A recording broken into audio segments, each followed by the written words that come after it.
My name is Taylor Bobbich. I grew up in Knoxville.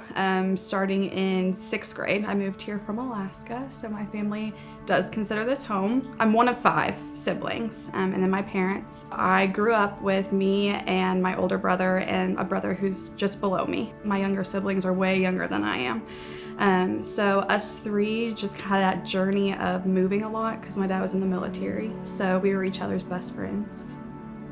My family's Catholic, so I grew up Catholic. So I kind of started my own journey of finding a church when I was in college. Going to Catholic churches, as we grew up together, we all stepped away from it. None of us really followed that direction. For me specifically, I was the typical, let's go to college and have a fun time. I didn't really have a passion for finding who Jesus was. It wasn't in my everyday desire or need. I didn't even really think about it. I was going to UT, and I remember specifically the day.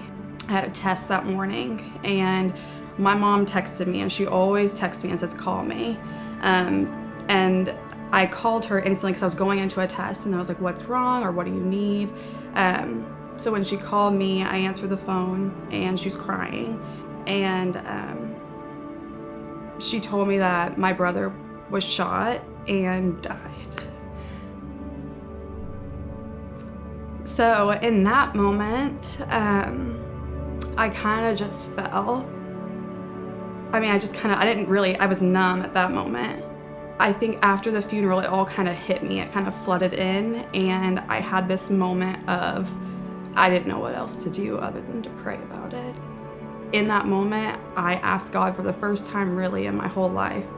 I asked him to help me. Even though I was speaking to him, I had a really hard time of letting go of how could God be a good God but allow someone to kill my brother. I was in church on a Sunday, and John Mark was talking about sin is sin and wrong is wrong.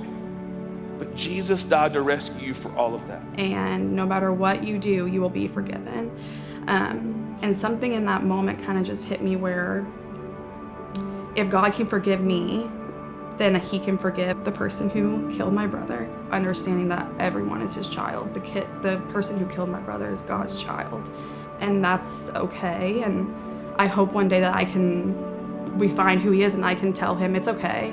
And I hope that, he finds Jesus as well. But I don't think I could ever feel that way without Jesus and without God being in my heart, because how could someone, we're human, we can't forgive on our own for something like that. So being baptized, I was very nervous. I was very nervous to be in front of a bunch of people. Once I was in the water, and I'm confessing to everyone that I love Jesus, and this is why I love Jesus, and I want everyone to hear it.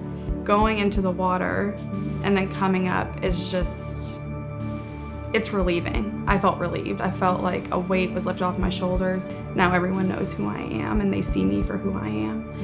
It's showing that you want people to know that you love Jesus. I want everyone to know that I love Jesus.